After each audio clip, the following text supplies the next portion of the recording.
पास हर आने वाला के सामने हाथ जोड़ती, पैर पर गिड़गिड़ाती, लेकिन जिसने पूरी रात के लिए 500,000 रुपया देता है वो उसको कैसे छोड़। इतना कमा लेना, इतना कमा लेना कि जो भी कुत्ता जितना भी हड्डियां मांगे उस कुत्ते के सामने उतना हड्डियां रख देना। हाय गाइस, मैं हूँ AK ज़किया। स्पेस पर आपका स्वागत करता हूँ एक छोटी सी दर्दनाक खतरनाक कहानी के साथ। कोलकाता की एक लड़की हैदराबाद के 5 स्टार होटल में बेच दी गई थी दहेज की वजह से। दरअसल बात यह है कि लड़की के अलग अलग जगह से रिश्ते आते थे, लेकिन दहेज की वजह से रिश्ते टूट जाते थे। लड़की बहुत गरीब फैमिली से थे, ऐसे तैसे 8-10 रिश्ते टूट जाते हैं। फिर एक फरिश्ता जैसे बंदा आता है और बोलता है मैं सुन्नत के मुताबिक शादी करना चाहता हूँ। तब लड़की के घर वाले बोलता है ठीक है, जब तुम्हें सुन्नत के मुताबिक शादी करनी है तब तो कोई दहेज लेना देना नहीं है। तो लड़का ने कहा ठीक है। तो लड़का ने एक बूढ़ा औरत और एक बूढ़ी मर्द को लाया हुआ था और कह रहा था ये मेरे बाप है और ये मेरी माँ है। तब उनकी शादी की तैयारी की जाती है और उनकी शादी कराई दी जाती है। 2-4 दिन बाद उनको हैदराबाद के लिए टिकट बनाया दिया जाता है और वो हैदराबाद के लिए निकलता है। जब वो हैदराबाद के लिए निकलता है कलकत्ता से, तो कलकत्ता के अगले जो स्टेशन है उसी स्टेशन पे उसके जो झूठे माँ बाप थे उसी स्टेशन पे उतर जाता है और ये लोग हैदराबाद पहुंचता है। 2-4 दिन बहुत खुश थे और 2-4 दिन बाद वो लड़का बोलता है मैं चलो तुमको हैदराबाद घुमा के दिखाता है। एक कार अपने बाइक पर बैठाता है और घुमाने के चक्कर में 5 स्टार होटल में लेकर 20,000 रुपया में बेच देता है, जिसके सौदाबाजी पहले हो चुका था। अब आपको पता होगा इस लड़की की हालत क्या होने वाला है, जिसने कभी नजर उठाकर ना देखा हो, अपने शोहर के अलावा किसी गैर मर्द को ना जानते हो। अब वो भूखे भेड़िया का शिकार होने लगे, गोश्त के भूखे शिकारी आने लगे। उसके पास हर आने वाला के सामने हाथ जोड़ती, पैर पर गिड़गिड़ाती, लेकिन जिसने पूरी रात के लिए 500,000 रुपया देता है वो उसको कैसे छोड़ देता है। होटल के मालिक अलग से मरते, लेकिन 5 उंगलियां बराबर नहीं होते। दूसरे दिन उसके पास और एक बंदा आता है, उसी के सामने भी हाथ जोड़ता है, पैर पड़ता है, गिड़गिड़ाता है।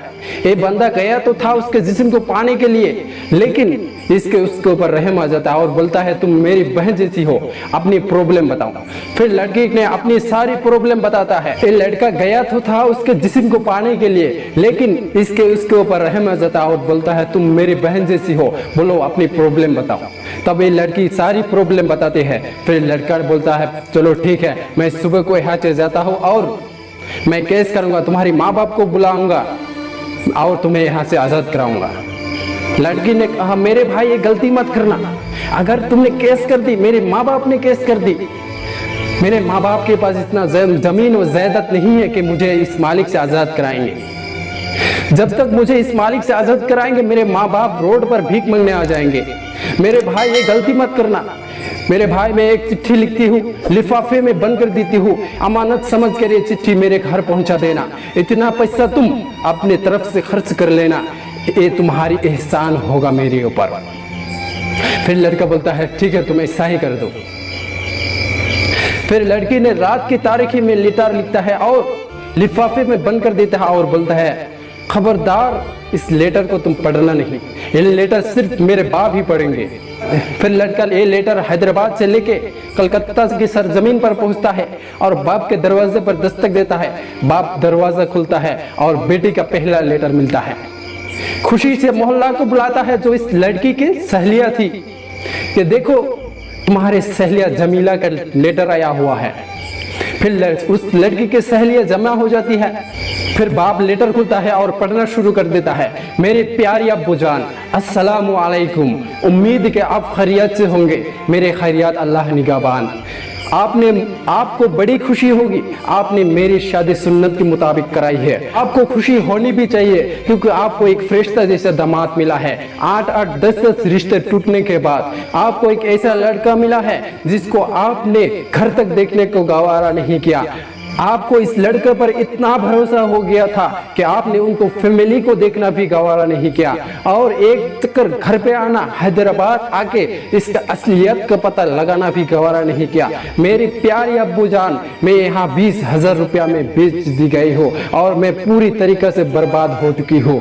शायद मैं आपके ऊपर बोझ बन चुकी थी और मेरे जिस्म आपके लिए मनहूस बन चुका था।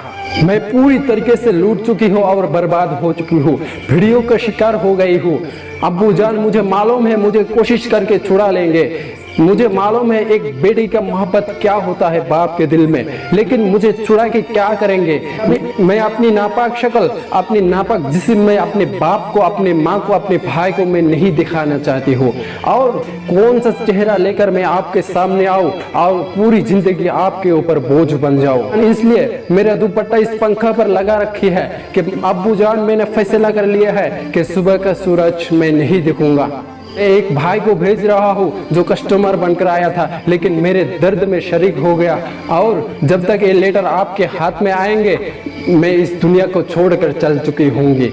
मुझे अब्बू जान, मुझे मालूम है ये मौत हराम है, लेकिन अब्बू जान मुझे ये भी मालूम है कि इस गलीज जिंदगी से मेरे मर जाना बेहतर है। मेरे रब मेरे नियत को जानता है, शायद वो मेरे बख्शिश फरमा देगा, नहीं भी फरमा देगा तब इस गलीज जिंदगी में मैं नहीं जीना चाहती हूँ और मेरा शक्ल और सूरत आपको भी नहीं दिखाना चाहती हूँ और आपके ऊपर बोझ भी नहीं बनना चाहती हूँ।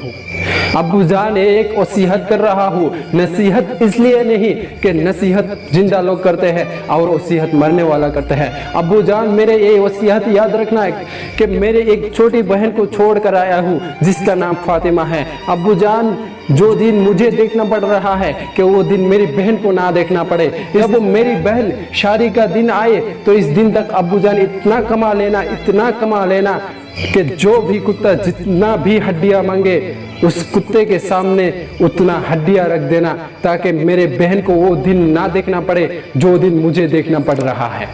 आज की वीडियो में इतना ही है, बस मिलते हैं नए टॉपिक के साथ, तब तक के लिए धन्यवाद।